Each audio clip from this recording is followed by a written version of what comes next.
जैसा कि class 12th का प्री बोर्ड परीक्षा 2025-26 का आपका भौतिक शास्त्र यानी फिजिक्स का पेपर हो चुका है एंड इस प्रकार से आपका कुछ पेपर रहा है। चलिए इसका सॉल्यूशन देख लेते हैं, एक एक आंसर मिलाना, मैं सही सही आंसर आपको बताऊंगा, ठीक है। तो चैनल पर नए हो तो सब्सक्राइब कर लेना क्योंकि बोर्ड बहुत नज़दीक है।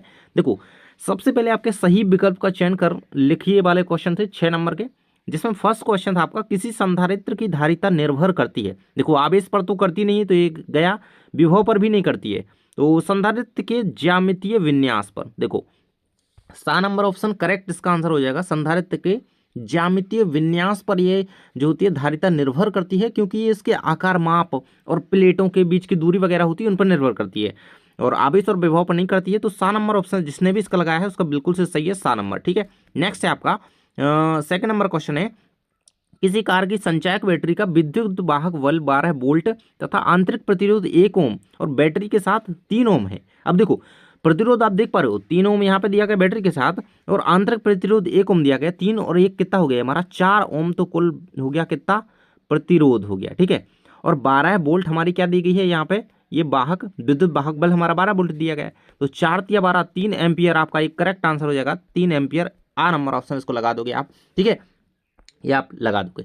नेक्स्ट आपका क्वेश्चन कह रहा है कि एक आवेशित कण समचुंबकीय क्षेत्र के समांतर प्रवेश करता है, कण का पथ होगा। कण का पथ पूछा गया है, सरल रेखीय, वृत्ताकार, परवलयाकार या फिर सर्पिलाकार। सो वो कण जो है सरल रेखीय पथ में गति करेगा, ठीक है, क्योंकि समानांतर प्रवेश कर रहा है, ठीक है। तो ये क्या होगा आपका, इसका पथ क्या होगा, सरल रेखीय। आ नंबर इसका करेक्ट है, इसका भी आ है, इसका सा है, ठीक है। नेक्स्ट कह रहा है भैया कि एक ऊंचाई ट्रांसफार्मर निर्गत धारा के मान बढ़ा देता है, निर्गत वोल्टेज का मान बढ़ा देता है, निर्गत शक्ति का मान बढ़ा देता है, या फिर निर्गत धारा एवं वोल्टेज दोनों का मान बढ़ा देता है। तो इसका आंसर आपका रहेगा बी नंबर ऑप्शन से, जो कि निर्गत वोल्टेज का मान बढ़ा देता है। देखो, क्योंकि एक ऊंचाई ट्रांसफार्मर एक ऐसा उपकरण होता है कहें कि जो निम्न वोल्टेज होता है उसको उच्च वोल्टेज में परिवर्तित करता है, तो वोल्टेज का ही ना मान बढ़ाएगा, है ना। तो ऊंचाई ट्रांसफार्मर का काम ही ये होता है कि भैया वोल्टेज को बढ़ाना, ठीक है। तो निम्न से उच्च की ओर ले जाएगा तो वोल्टेज बढ़ाएगा, तो वोल्टेज को बढ़ा देता है, ठीक है। नेक्स्ट कह रहा है 10 वोल्ट के विभवांतर से त्वरित इलेक्ट्रॉन द्वारा प्राप्त ऊर्जा होगी। तो 1 EV या है 1 जूल, 10 जूल, एक 10 EV। सो इसका C number option correct answer हो जाएगा 7 नंबर, ठीक है। तो यही इसका करेक्ट आंसर है, ठीक है। नेक्स्ट क्वेश्चन में आपका 6वें नंबर में आ जाता है भैया, निम्नलिखित में से कौन सी घटना की व्याख्या परमाणु की रदरफोर्ड मॉडल की प्रमुख कमी है। कमी कौन सी है भैया, परमाणु का ये स्थायित्व, इलेक्ट्रॉन का चक्रण, इलेक्ट्रॉन का परिक्रमण, नाभिक का स्थायित्व। तो परमाणु का स्थायित्व इसकी कमी है, ठीक है ना, कमी है। ये सारी चीजें बाकी एग्री करती हैं, ठीक है। तो इसके बाद आ जाते हैं आपके रिक्त स्थान। तो फर्स्ट कह रहा है कि दो धनावेशों के बीच की दूरी दुगना कर देने पर उनके मध्य प्रतिकर्षण बल खालिस्तान गुना हो जाएगा।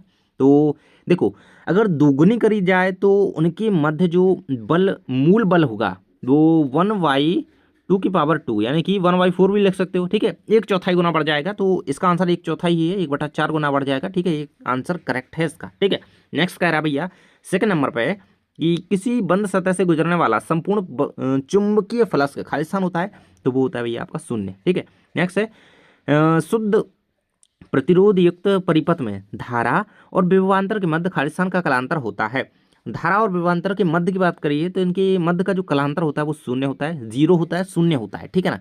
अब ये क्यों होता है, क्योंकि एक विशुद्ध रूप से जब प्रतिरोधक प्रत्यावर्ती धारा परिपथ में धारा और वोल्टेज एक ही कला में होती है ना, तो जिसका समान कला मतलब एक ही कला में तो समान कला में, जिसका अर्थ है कि उनके विभवांतर, उनके बीच का जो कलांतर होगा वो 0 होगा, ठीक है। क्योंकि वो एक ही समान कला में वो दोनों क्या होती हैं, उपस्थित होते हैं, परिपथ में होती हैं, इसलिए इसका कलांतर 0 होता है, ठीक है। 4 नंबर में कह रहा है कम फोकस दूरी का एक खालिस्तान सरल सूक्ष्मदर्शी की भांति कार्य करता है।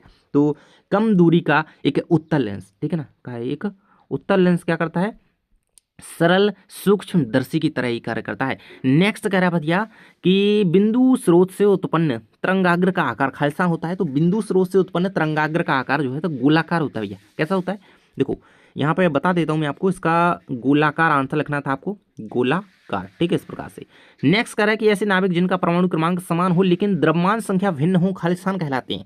तो वो सभी को बताया यार, हम स्टार्टिंग से ही पढ़ते आ रहे हैं, वो हमारे समान और द्रव्यमान संख्या भिन्न समस्थानिक कहलाते हैं, ठीक है, आइसोटोप हम उनसे कहते हैं, ठीक है। तो समस्थानिक इसका करेक्ट आंसर था आपको, ठीक है, समस्थानिक, ठीक है। आप आई होप इसको अच्छी तरीके से करके आए होंगे, ठीक है। नेक्स्ट भाई सही जोड़ियों में कंफ्यूज हुए होंगे आप लोग। तो फर्स्ट कह रहा है कि सरल सूक्ष्मदर्शी, संयुक्त सूक्ष्मदर्शी, दूरदर्शी, व्यतिकरण, दीप्त फ्रिंज। पढ़ते चलिए।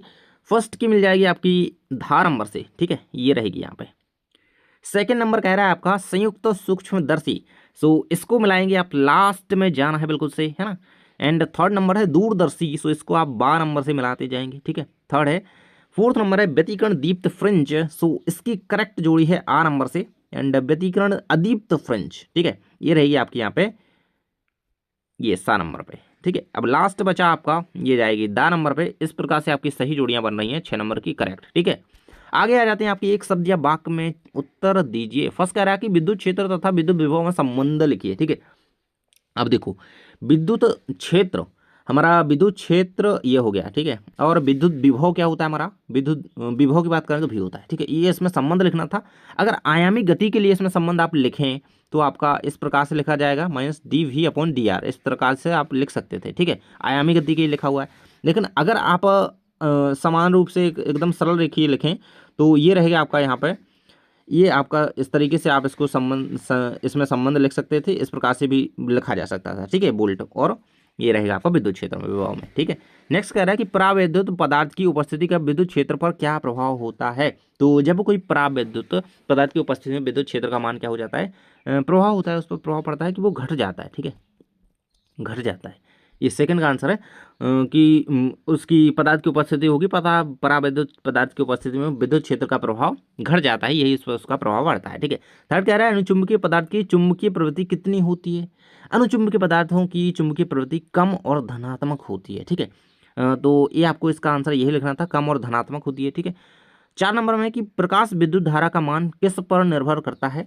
तो प्रकाश विद्युत धारा का मान जो है किस पर निर्भर करता है, वो आपतित प्रकाश की जो इंटेंसिटी होती है ना, तीव्रता कहें जिसको हम, है ना। तो फोर्थ नंबर में आपको तीव्रता पर या इंटेंसिटी पर, है ना, किसकी, आपतित प्रकाश की, है ना, आपतित प्रकाश की जो तीव्रता या इंटेंसिटी होती है उस पर निर्भर करता है। फिफ्थ नंबर कह रहा था कि धातुओं के लिए वर्जित ऊर्जा अंतराल कितना होता है। तो वर्जित ऊर्जा अंतराल क्या होता है धातुओं के लिए, वो होता है भैया 0/सन्नाटा, ठीक है, 0 आपका आंसर इसका करेक्ट हो जाएगा, 0। नेक्स्ट आपका कह रहा है भैया एक शब्द या वाक्य में उत्तर के बाद सत्य अथवा असत्य लिखिए। फर्स्ट कह रहा है कि एक समान बाह्य विद्युत क्षेत्र में रखे विद्युत द्विध्रुव पर नेट बल 0 होता है। तो ये बिल्कुल से सत्य है भैया, सत्य है, क्योंकि ये होता है, एक्चुअल में होता है। नेक्स्ट भैया कह रहा था कि विद्युत धारा सदिश राशि है, बिल्कुल गलत है, क्योंकि यह एक अदिश राशि है। बिकॉज सदिश योग के नियमों का पालन कौन नहीं करती है भाई, विद्युत धारा जो होती है हमारी सदिश योग के नियमों का पालन नहीं करती है, यही इसीलिए यह एक अदिश राशि है, ना कि सदिश राशि, ठीक है। सेकंड गलत है। अगला है परावैग्निक विकिरण सामान्य कांच द्वारा अवशोषित हो जाते हैं। परावैग्निक विकिरण जो है सामान्य कांच द्वारा, हाँ बिल्कुल हो जाते हैं, बिल्कुल सही है। 4 नंबर में है जब दो हल्के नाभिक संलेलित होकर के अपेक्षाकृत भारी नाभिक बनाते हैं तो प्रति न्यूक्लियन बंधन ऊर्जा कम हो जाती है। तो जब दो हल्के नाभिक संलयित होते हैं तो उसमें ऊर्जा कम नहीं होती यार, बढ़ जाती है। तो ये आपका गलत माना जाएगा, असत्य रहेगा 4 नंबर का, क्योंकि देखो इस पे कम बताया गया है ऊर्जा। और जब नाभिक संलयित होंगे यार तो नाभिक पे क्या होगा, भारी नाभिक बनेंगे तो उनसे ऊर्जा बढ़ेगी ना यार, है ना। तो ये क्या कह रहा है, कम हो जाती है, तो ये गलत लगा दो यार, बिल्कुल सही। 5 नंबर कह रहा है कि उत्क्रम अभिनति में पीएन संधि डायोड की अवक्षय परत की मोटाई बढ़ जाती है। तो ये आपका बिल्कुल से सही है ना, इसमें मोटाई अवक्षय परत की बिल्कुल बढ़ जाती है, ठीक है। बाकी इस प्रकार से आपके अदर क्वेश्चंस रहे हैं। आई होप आप बहुत अच्छा पेपर करके आए होंगे। बोर्ड के लिए इन क्वेश्चंस को बिल्कुल से कंप्लीट कर लीजिएगा। सारे क्वेश्चंस मैं आपको एक बार दिखा देता हूं।